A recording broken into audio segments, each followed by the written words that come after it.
Bismillahirrahmanirrahim. Elhamdülillahi Rabbil alemin. Vessalatu vesselamu ala Rasulina Muhammedin ve ala alihi ve sahbihi ecma'in. Esselamu aleykum ve rahmetullah. Əziz müsəlmanlar, Allah Azze ve Celle nəsib eləyərsə, bu səs yazısında həm qızılın, həm də pulun zəkatına bağlı mühüm bir məsələyə toxunmaq istəyirəm. Və mühüm deməmizin səbəbi odur ki, bu məsələ zəkat ibadətinin səhih olub olmamasına təsir göstərir. Yəni, bu məsələyə diqqət edilməzsə, zəkat ibadətinin səhih olma şərtlərindən biri yerinə gəlməz və dolayısıyla ibadətimiz də səhih olmuş olmaz. Biz bilirik ki, şəriətimiz bizdən tələb edir ki, əgər bizlərdən birinin 85 qram qızılı olarsa, yəni mülk halında və üzərində bir il havul tamamlanarsa, yəni onun üzərində bir il keçərsə, artıq o qızılın 40'da birini, yəni 2,5%-ni zəkat olaraq çıxarmalıdır. Və həmçinin günümüzdəki pul vahidi olan, yəni kağız pullar da qızıla indekslənir. Dolayısıyla 85 qram qızıl dəyərində o məbləğdə pulumuz olarsa və o ondan il boyu azalmadan, o məbləğdən aşağı düşmədən bir il müddətində bizdə qalarsa, həmçinin o pulun da 40'da birini, yəni 2,5%-ni zəkat olaraq çıxartmalıyıq. Burada bu zəkat məsələsi qızılla əlaqəli olduğu üçün növbəti bir məsələ ortaya çıxır. O da nədir? O da qızılın müxtəlif əyarlarının olmasıdır. Bilənlər bilir, bilməyənlər üçün bir xatırlatma eləyək. Həm Azərbaycanda, həm digər ölkələrdə qızılların müxtəlif əyarları var. Və bu əyarlar nədir? Buna prob da deyilir bizdə el arasında. Bu əyarlar da o qızılın tərkibindəki əsl saf qızılın göstəricisidir. Məsələn, Azərbaycanda məşhur problardan 583 və ya 585 var, 750 var, 995 var. Bu göstəricilərin fərqliliyi o qızılın tərkibindəki saf qızılın fərqliliyinə görə dəyişir. Prob nə qədər aşağı olarsa, həmən qızılın tərkibindəki saf qızılla bir o qədər aşağı səviyyədə olar. Məsələn, örnək verəsi olsaq, əgər mənim 100 qram qızılım varsa və bu qızıl da 583 və ya 585 probladırsa, həqiqətdə mənim 58,3 və ya 58,5 qram qızılım olmuş olur. Çünki bu dedi ki, bu prob o qızılın tərkibindəki saf qızılın göstərgəsidir. Digər maddələr isə yəni qızıl deyil. Yəni alüminium, mis və s. digər qarışdırılan metallardandır. Və yaxud əgər mənim 750 problu 100 qram qızılım varsa, demək ki, həqiqətdə mənim 75 qram saf qızılım var deməkdir.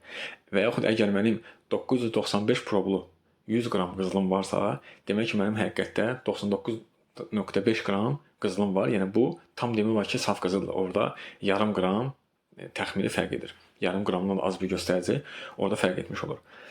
Bunu bildikdən sonra bu məlumat bizə harda işimizə yarayır? Biz səsin əvvəlində dedik ki, şəriət bizdən 85 qram qızıla çatdıqdan sonra o qızılın zəkatını istəyir. Və ya pulun məbləği 85 qram qızılın məbləğinə çatdıqda şəriət bizdən zəkat tələb edir. Belə olduqda, əgər bir müsəlmanın evində 583 və ya 585 və yaxud 750 problu qızılı varsa, əgər bu qızılı 85 qramı çatdığını görüb zəkat çıxarmaq istəyəcəksə, bu ibadət səhih olmayacaq. Çünki başda dedik ki, normalda nəinki 85, hətta 100 qram olsa belə, bu problu qızılların tərkibində 100 qram olduqda 85 qram saf qızıl olmur. 100 qram olarsa 585 problu qızılın tərkibində 58,5 qram olur.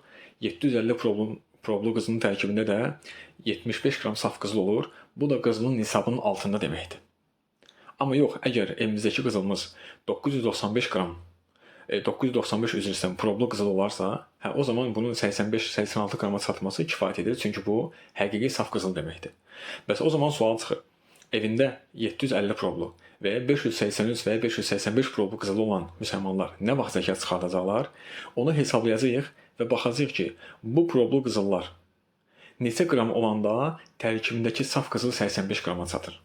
Onu da hesablayıb görürük ki, 583 və 585 problu qızıllar əgər 143-144 qram olarsa, artıq 143-144 qramlı qızılın, yəni 585 probdan söhbət gedir, tərkibindəki saf qızıl 85 qramı bəli çatır. 750 problu qızıl isə 113 qram olarsa, onun tərkibində artıq minimum 85 qram saf qızıl olmuş olur və bununla da artıq nisaba çatmış olur və zəkat ibadətinin havuli dediyimiz bir il müddəti oradan hesablanmış olur. Bu, evində qızılı olanlar üçündür. Və sual olsa ki, yaxşı, bəs pulu olanlar neynəsin? Pulu olanlar da, məsələn, mənim evimdə müəyyən qədər pul var. Bilmək istəyirəm ki, bu pul nisab miqdarına çatıb yoxsa yox. Necə hesablayacağam? Bugün bazarda ən ucuz ayarlı qızılla yox. Əksinə, ən yüksək ayarlı, yəni saf qızıl hansıdırsa, onun qramını hesablayacağam. Dedi ki, bugün ən saf burada 995 ayarlı qızıldır. Demək olar ki, tamamı safdır. Neynəyəcəm?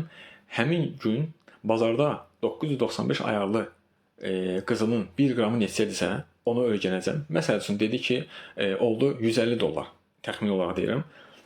Və mən bu 150 dolları 85'e vuracam və alınan nəticəyə baxacam. Mənim əlimdəki pul bu aldığım nəticə ilə eyni və ya onun üstündədirsə, demək ki, bu pulun artıq zəkatı 1 ildə tamamlanmışsa, bu pulun zəkatı mənə fərzdir. Yox, hesablarda görəcəm ki, o göstərilən rəqəmdən altındadsa, demək ki, hələ mənim pulum nisab miqdarına çatmayıb, dolayısıyla hələ o 1 il havl müddəti hələ hesablanmağa başlanılmır. Allah azze və cəllə dinləyənlər üçün faydalı eləsin. Subhanəkəllahumma bihamdik. Əşhədu an la ilahə illə ənt. Əstəğfiruka və ətubu ileyk.